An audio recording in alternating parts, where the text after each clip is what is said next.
What's up, y'all? It was just 4:20, and it reminded me that it was time to make another video. What did you think it was time for, huh? What did you think? I hope everybody's doing great out there.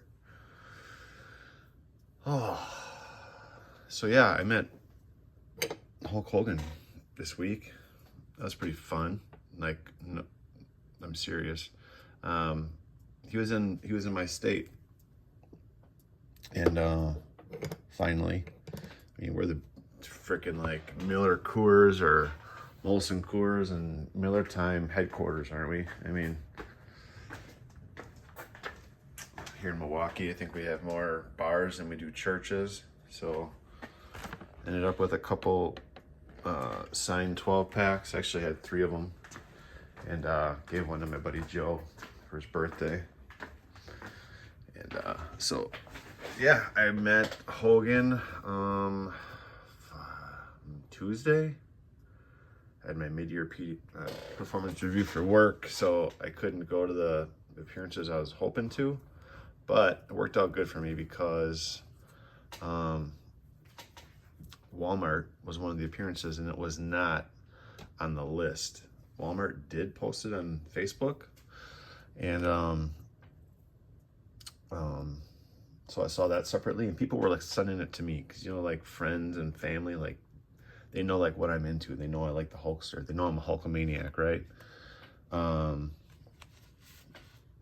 You know, I think I'm 40 years long as a Hulkamaniac. I can say that confidently. DK got some stamps today at the post office, so it's time to get some stuff sent out. Hope to get some more returns. Got a little list of names I want to get out to, but it worked out. So ended up in the morning, I tried getting off to the Woodman's appearance, and I was dressed for summer because it's like the first week of August. So I was dressed for summer. I took my little 8-year-old with me. Joshua and I headed out to Woodman's dressed for summertime. Looked at the dash and said it was 66. It looked a little overcast for the day. We get out there, and I got some like nerve issues with my leg, so whenever it's cold outside. Oh, Parker Porter sent me a note. He said that he was thankful for me sending the extra card, and he didn't have one, and it's pretty cool that he has one now. And he said good luck to my wife and my 5 boys. Dude must have checked out my Instagram bio when he followed me and sent me a message, because I don't talk about my family in my letters. Or that I'm recovering from neck surgery or any sympathy crap like that. I just say what's up, ask them, and I let them know I hope that they're doing well. Congrats on, you know, their journey so far, and blah blah blah. I keep it pretty simple, as if I was shooting the shit with them for 2 minutes in front of their faces, you know, and asking them for the autograph. So Parker Porter knocked that one out. I know he's a fan favorite to some of my viewers. So yeah, it would have been nice to get it in marker, but that works for me. So then we ended up leaving Woodman's, and the little guy was too cold, and I had to go to the bathroom, and so yeah, we jumped out of line. We would have made it through the hour time that they had there. We would have made it through and got our stuff done up. But the next appearance was so it goes from Woodman's to Quick Trip, and then after Quick Trip, they're going to Walmart. So I went up to Walmart, and I was an hour early, and I was just about an hour early, and I was like 80 to 85 in line. Made it through just fine. I had my 1985, I put it away already. I had my 1985 Hogan Sports Illustrated. I pulled it out just too soon because I saw people were getting personal stuff signed, i.e., aka their t-shirts. So I figured if he's signing more than just a case of beer and signing people's t-shirts, then I'll go for my magazine. I pulled it out right in front of the frickin' table jockey guy. He makes the comment that he'd take that from me. So this is the count. I paid for this off eBay. Fair price. It's nice to get the count Bisping on a modern card. The guy goes, yeah, I'll take that. And he takes my drawstring bag. And then I wanted to keep the marker because my black Sharpie was nice and warm being in my pocket and in my hand for like an hour in Walmart, you know, as I was keeping it close and tight. And the guy says, no, throw that in the bag. So I threw away my marker too. And he came back and he handed me 2 new Sharpies. And he's like, hey, here you go. You got, you know, you can put these up on the table. So I'll try to share my video of me meeting Hogan. And I walked up, said hi. He said hi. It was really cool. Got a great handshake, good eye contact, took a pic. I said, hey, would you please mind sending my card for me too? He goes, yeah, what you got? And I pull out the card and he goes, hey, you got a good marker? And hell yeah, I got a good marker.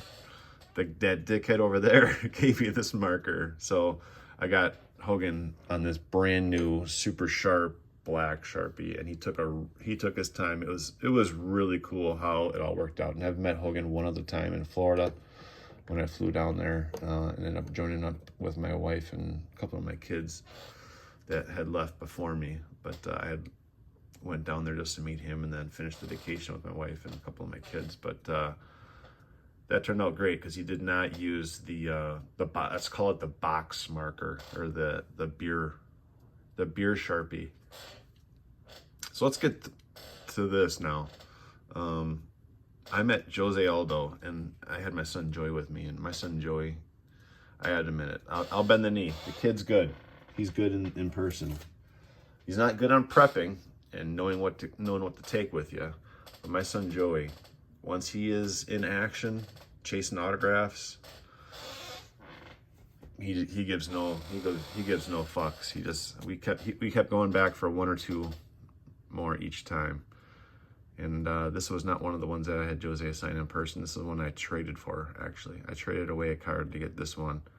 So this is the 18 Chrome, just a heater.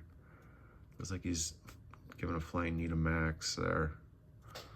Jose was by far one of the most contrite, nice, humble, smiley, appreciative fighters I've met. One of them. So we got the debut Panini Prism done. We got a second one done that'll be for trade. I think my guy,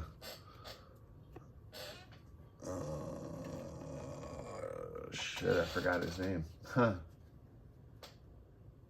Oh my goodness, I forgot. I freeze up. That's why I give kudos to all you UFC card content creator guys like Zach, Alex, Damian, Matt, frickin' Sean up in frickin' Cloudsy. All you guys, man, that can just shoot the shit and stay on track. Man, give you guys kudos. This was one of the extras. You know, my son Joey just kept going back. Every time that Jose came over to the railing between fights at the Pettis Fight Club or Fight Championship event, every time we just kept going back and getting another one done. And Jose was totally freaking cool with it. We just took our turn in line and, or Joey did, and just kept getting 1 or 2 done each time.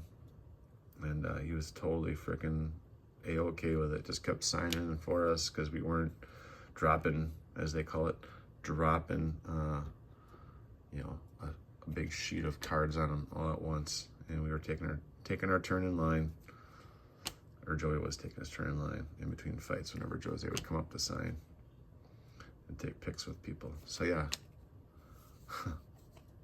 this is one that I think I got done. Nice to get that done. What a great design this is, right? Is this a knockout card? I'm gonna just take this off camera, take a look. It doesn't say what it is. It is. Duh, it's nice and big too. Okay, so this is, I was gonna bring this up again. We're gonna leave this, we're gonna leave that right there because I'm gonna circle back to that because we got some more Jose's to get through. Look at that. I think I might have traded, this might have been the one I traded to get the 18 Chrome, so I ended up getting it back in my collection. I think this is it because I think that's one of the worst. Whatever this stuff is at the bottom is kind of one of the worst old school Topps designs there is. Maybe besides, there was one other series, I was just looking at it on my wall. Oh, there's one other card design that was just buttocks. Just really, really ugly. And I don't see it right now. But if I do, you know me, I'll randomly bring it up in my videos and say something. This one's neat. Versus Mark the Machine Hominick. Another 2020 KO. And a flagship. Cheeto Marlon Vera was also there. And that dude is just a scrub. Sorry, he's just a little dirty looking dude. Nice guy and everything, but I'm not sure which eye to look into to make eye contact. But just, you know, doesn't rush his autograph, but doesn't put a lot of time into it either. So it was fine to get those done. Nice guy, just not my style. Maybe just a little bit, yeah, this is kind of more of what he looked like, but looked more like a strung out skater. And really a small guy. And then ended up bumping into this guy, super serious. I was on my way to the bathroom, and I did have his cards with me in case he was in town, because I had mentioned, asked him if he was going to be in town, and he hit up Sergio on Instagram and asked if he'd be getting some tickets. And he was actually cornering somebody there from Chicago because it's local to Milwaukee area here. So I saw him pop out of the trainer and fighters area, and I walked over, and I kind of froze up and I kind of rushed it and didn't grab the right marker, and I had to re-pull out this black paint pen, which turned out nice. Because remember last video, I got them through the mail and it was on the back, and I mentioned that to him. I said, "Hey, can you sign these for me?" I said, "You signed for me before in the mail, but you signed the back." So he goes, "Oh, you want me to sign the back?" I'm like, No. Fronts, please." So he hooked it up. He re-signed them, so I've already taken the gold off. This was a neat story. Odie Osborne, my son, went to college at Carthage. Yeah, there's 3 autographs on this card. Went to college at Carthage with his adopted brother. So Odie, I think, is adopted or fostered into a family here in the Milwaukee area. And my son was buddies with his half or foster brother or whatever. And when Joey chased him down to get this signed, he tried signing it off the photo, and he was getting frustrated that he couldn't fit it. And my son Joey was like, "You can sign nice and big across the card if you want to." So I think this might be the first ever Odie Osborne autograph. And I had another one in the to trade pile for my buddy Jordan. That's the guy's name. Jordan is the guy who I'm trying to trade these to. And Odie hit this one too. This one looks a little bit better, I think, than mine, but mine's got the story behind it, right? So yeah, I'm looking to trade Jordan these cards. The Saeed guy, the Albazi, Odie, and a Bo. So I'll be trading Jordan eventually. So that's the Odie story. He hooked it up on a few. And then Anthony Pettis has just a short sig that's just terrible. And I know he's got this one he previously signed through the mail or in person. Then that night he just tried to add Showtime. Yeah, you can see it, right? It's obvious it's a Showtime, right? So he was just doing short sigs. It was a little bit discouraging, so I never even put my cards out. I think these are my kids. Then to finish the pile, if I go to the fights next week, and I might ask if he'd sign those with Showtime on them, and ask if he'd take his time. And then here's a few more GSPs from a while ago. So cool to get them on the Global Icons. And then the Octagon of Honor. And then I bought these, I think, off eBay in a lot, I feel like. Or it might have been Facebook. Either way, Leon, Rocky, you're trash, Edwards. Dude. I was excited for his fight, but as soon as round 1 started, I remembered how all of his fights go, even versus Colt. He doesn't come out firing, and I never really did see that first fight versus Bilal, because that first fight versus Bilal, he seemed pretty aggressive until he poked the dude in the eye. So, but recently, both Usman fights and the Colby fight, and then this Bilal fight were just let's go, Leon. You're not going to get knocked out. Just go. And he wouldn't go. not any of those fights. Then I got a Uriah Hall because I can never have enough of him. And some more debuts I forgot I had. So debut Paninis. I got the Damian Maya and the Lozon Wingnut. All right, that's it. I already talked about how I got the Cody Rhodes. Oh, see? The gift of gab and forgetting. It circles back. KO inserts right here. Now look at the new 2024 Topps knockout that's coming out. Absolute Panini garbage. Panini designs that, I'm sorry, they suck. They just suck.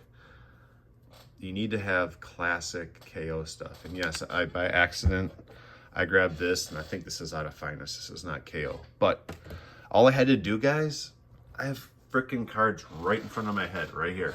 There's KOs, right? There is some old school KO, like the cop guy, the guy who's now a cop in Chicago, got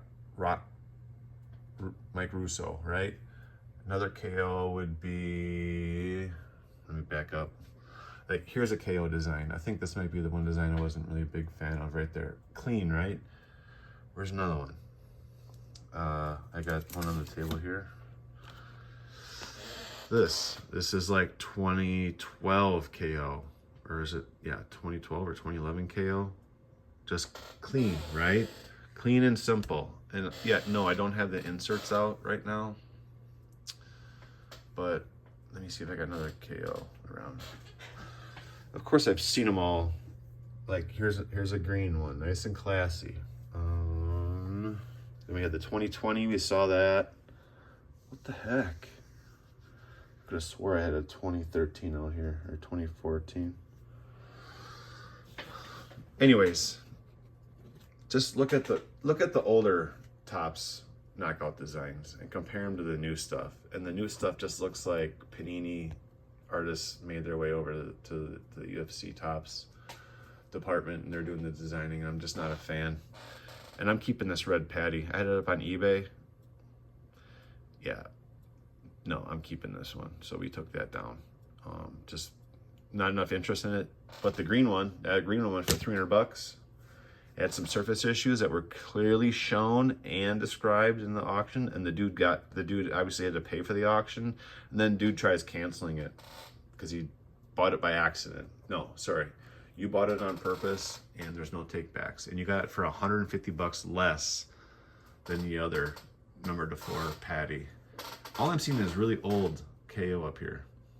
I'm seeing the old 2010s, but oh, here's one. Here's a Money Mendez. That's a 2014 knockout. Just super clean and classy designs. I mean, oh, here's a Thatch. One of the best autos back in the day. Let me see if there should be a nice 2013 was really nice KO. I'm not letting you guys jump off the video until we find a 13 KO up here. There's got to be a 13. Here's another 14 in the GSP. There's another 2010. Damn it. There's another 2010 Don Fry. Come on. I'm seriously trying to find a 2013. Another 2014 at the top. Shit. This video's gonna roll until we find one. There's gotta be a 2013 knockout represented up here.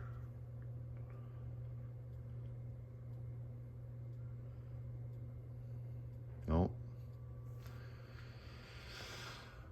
Oh, come on.